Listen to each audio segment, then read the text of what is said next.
Welcome back to Breakfast Central. We have been discussing the ongoing rivalry between the FCT Minister Nyesom Wike and the Senator of the FCT, Ireti Kingibe. And this morning, joining us to discuss this is Labour Party spokesperson, Lagos State, Salako. Good morning and thank you for joining us. Hello, good morning. I would ask you your thoughts about Nyesom Wike's response, but I want to assume that you also believe the same thing that a number of people have shared on the show this morning. But I'd give you the floor. What do you think about Nyesom Wike's response before we come to Ireti Kingibe? His stance first, how he's handled things, and his response to her complaint. Well, Nyesom Wike has always been a ruthless politician. He's not shameless about it. He's a drama king who goes about performing different theatrical activities, all in the name of being delivering good governance, and we can see that when he was a governor, proving that this was the same man who gathered a group of traditional rulers, and he spoke to them in a very rude and condescending manner, and you can tell that this is the same person who feels that he's the alpha and omega of the Nigerian politics. Even if you can see that his protege now is showing to him that, man, you can't own it all. So he's always been like this. He's always been intimidating, and that's his own style of politics. So coming to the fact that Senator Ireti Kingibe wanted to work with him. You see, in corporate organizations, even in this organization, there would be people who are not best of friends. But you see, when you have to now mic someone who is supposed to mic you, who doesn't talk to you, is not your friend, doesn't have to be your friend. But the person has to do the job. He has to mic you. And that is where the thing is. So if Wike likes it or not, Senator Ireti Kingibe, as it is stated clearly, is the only elected officer outside the president in that space that should be respected and given the authority to perform our duty.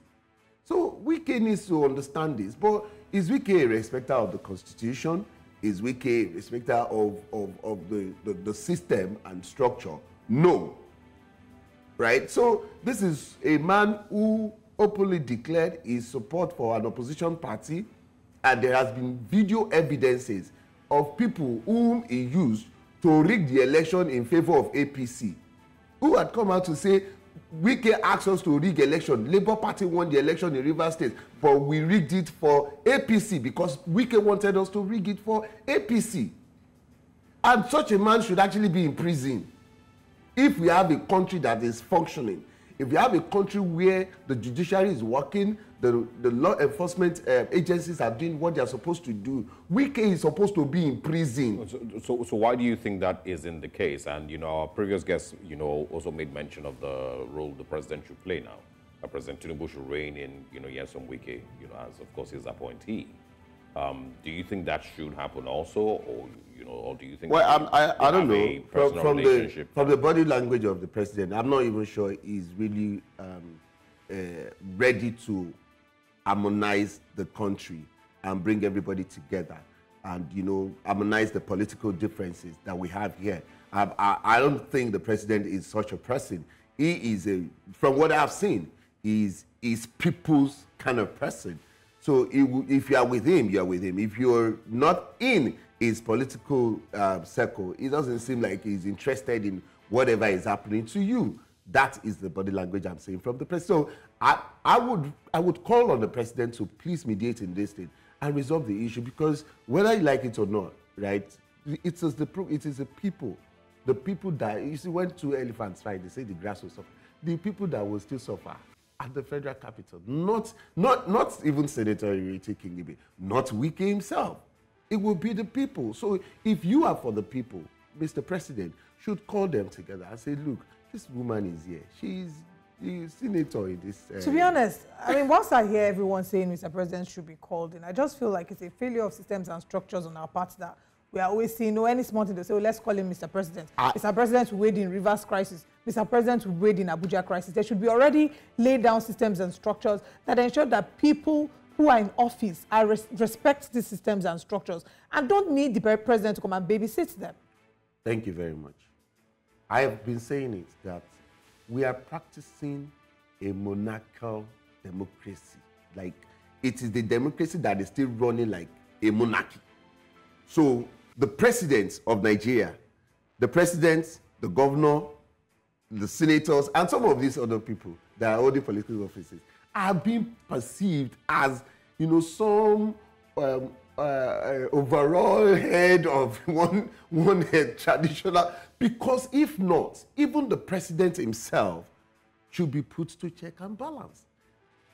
Have you seen any Nigerian president, ex-president, being asked questions about how they, run the office whilst they were there? Today, we're dragging Emefiele up and down. Did Emefiele did everything without the consent of President Buhari? We are running a system that seems to give absolute power to anybody who has been able to attain that level of, and you see a lot of it has to do with some of our religious understanding of life, our traditional ethnic understanding of life, that will make you think that, once he's in position of power, respect him, don't talk. I think there's some. If there are systems, if there are, like you rightly said, if there are system and processes that gives account, that makes everybody accountable, we don't need anybody to mediate. I think there's some unspoken agreement, between presidents and, previous presidents and, current presidents to never probe each other. I think there's some agreement. It's in the back of the Constitution that we just don't get to read it.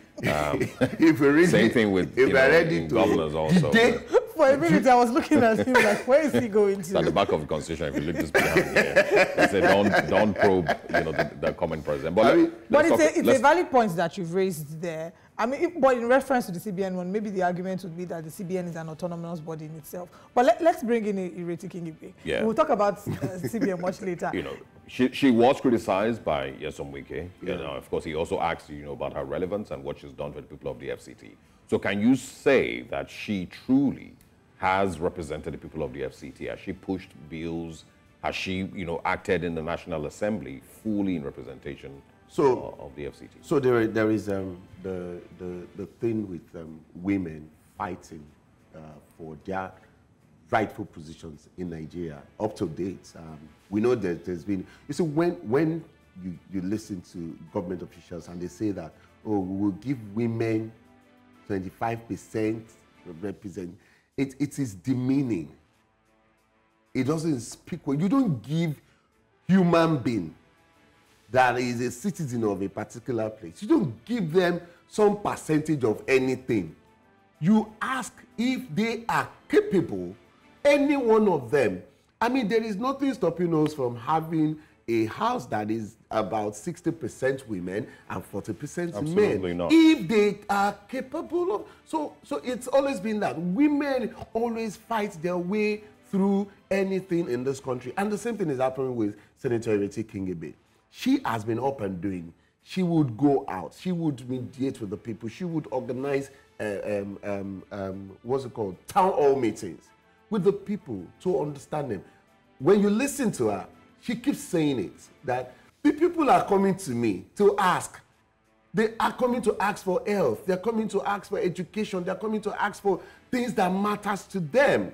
They are not coming to ask for roads that leads to Asokoro or Maitama.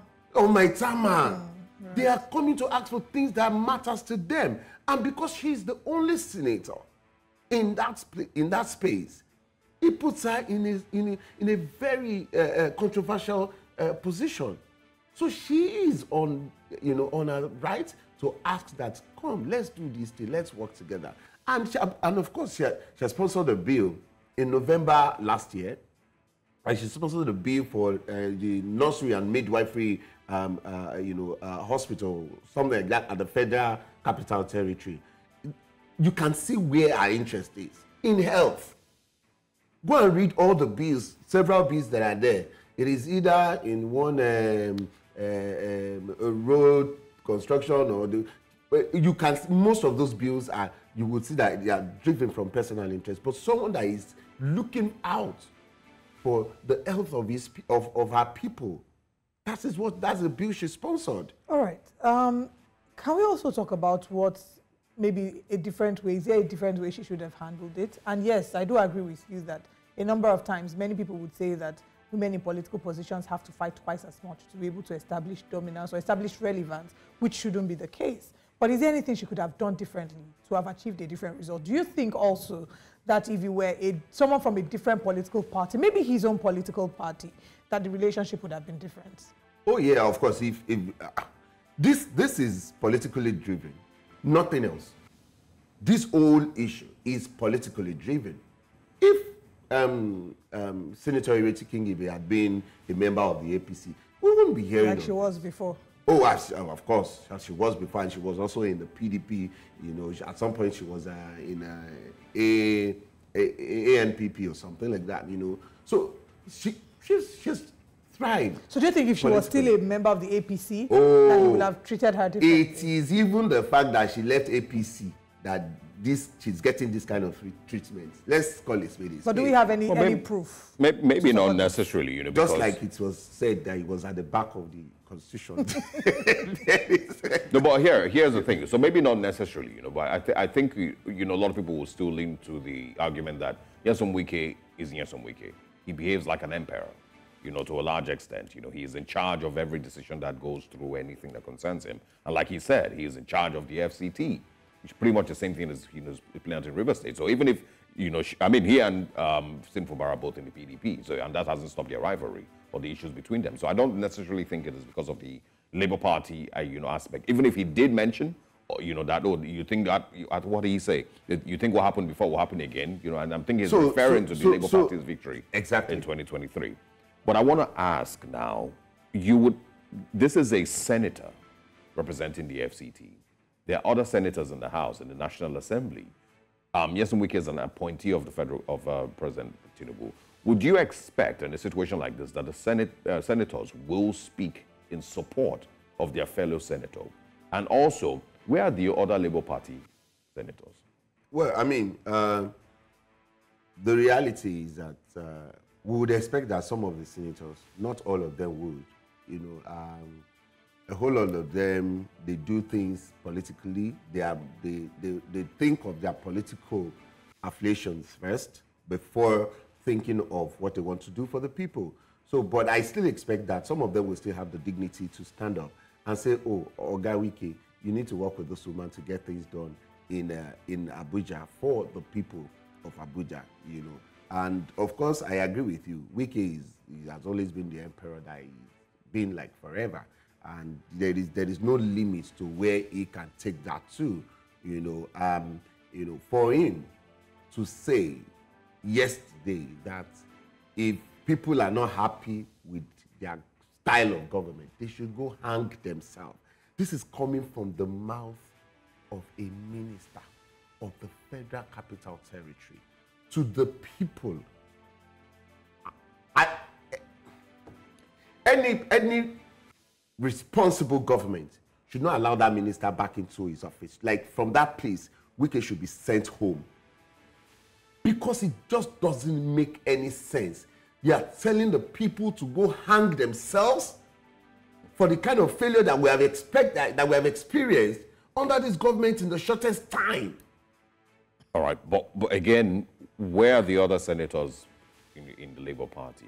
And, you know, where is anybody right to question their relevance in the National Assembly since the elections?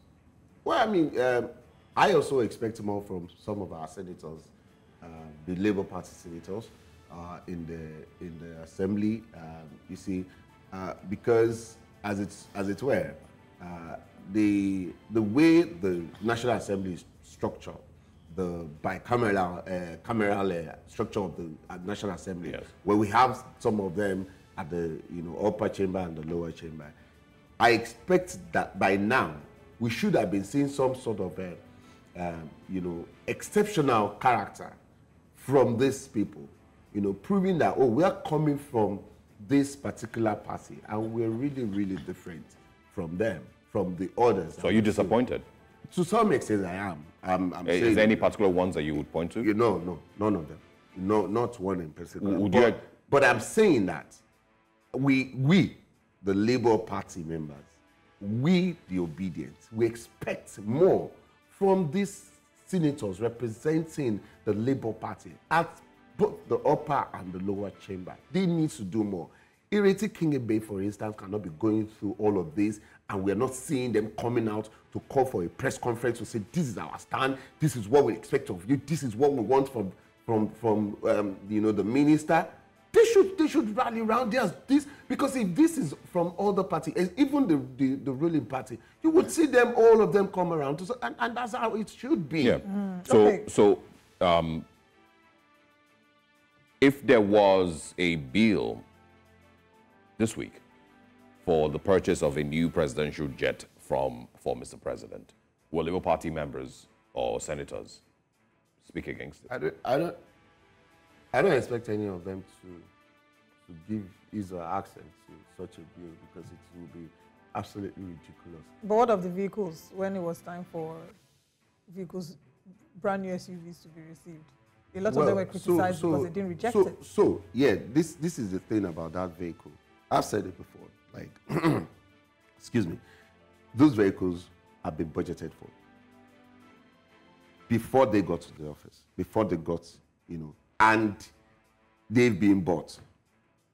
So they are 400 and something, or 300 and something, and they've bought these vehicles already. And so if you reject it, here's what's going to happen.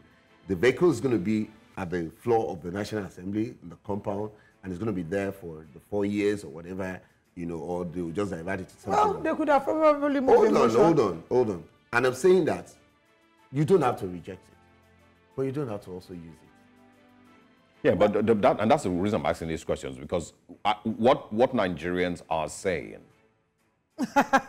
is that a lot of people haven't seen any difference in the behavior of Labour Party members. I agree with you. And so maybe the vehicle may not be the best way to explain it, because ideally these things are there. Let me just round up what I was saying about the vehicle. I said if I was there, I'll take the vehicle, I'll take it to my constituency. And one of the things that happens is that people go to weddings, even up to now, people come and tell you, sir, please, we need your car, we want to do wedding on Saturday. So I'll just park the car there at my office. Anybody that wants to get married, come and be carrying this motor. I will fuel it, I will take care of it. Just come and carry it, go and get married. When we are done, we'll use it for 4 years. Take it, bring it back. I'll carry it and return to them at the National Assembly. Maybe a different position would have been what Nigerians expected from them. People can would have been to stand strongly and speak against it, since you are showing your allegiance to the I'm saying that speaking against such a bill that has been passed is not necessary. But for your voice will be registered, at least. None of them. You're speaking against bill that, it's like talking to a dead body. A bill that has been passed, what do you want to say? No. I'm being particular as regards the vehicle. Yeah, let's move away from the vehicle. Okay. Generally, can you point to any time? Because, as much as, Labour Party and Nigerians want to be critical of President Muhammadu Buhari or the FCT Minister, Labour Party senators also need to be put under the fire to some extent. So is there any time that you can point to that the Labour Party member of the National Assembly has spoken out and said, and criticized the current administration and said that they completely do not agree with the way the government is being run? Yes. There is a House of Rep member from, I think, Abia, so I can't remember in particular. Recently, just before the celebration of the Democracy Day celebration, the June 12th celebration, she spoke that, so what are we celebrating? This is a country that has been plagued with poverty consistently, no improvements economically and all. And what happened to her? She was being shut down by the same leaders of the National Assembly. So I am saying that for the Labour Party representative, we just expect more from them, not like they are not performing or they are not doing what they're supposed to do. We are saying that they are like the Jesus Christ of that assembly. Much is expected of them. All right. Do you expect that there will be some form of an apology as quickly as possible to Ireti Kingibe? From who? From Nyesom Wike. From Wike to Ireti Kingibe. Wike is not that kind of man that I don't even think he respects any woman for that matter. I don't think so. You know, so if you are here talking about expecting any form of apology from Wike, it's we are going to be at the shore of the beach, expecting to see the crabs to blink. It's not going to happen. All right, Professor Salako, thank you very much for stopping by. I'm good, you know, that certain things have been established in the conversation, which is, you know, your shared disappointment with Labour Party representatives in the National Assembly. I'm sure a lot of people feel that way also. Absolutely. Would like to speak with you again. I mean, I would love to see how this plays out. Absolutely.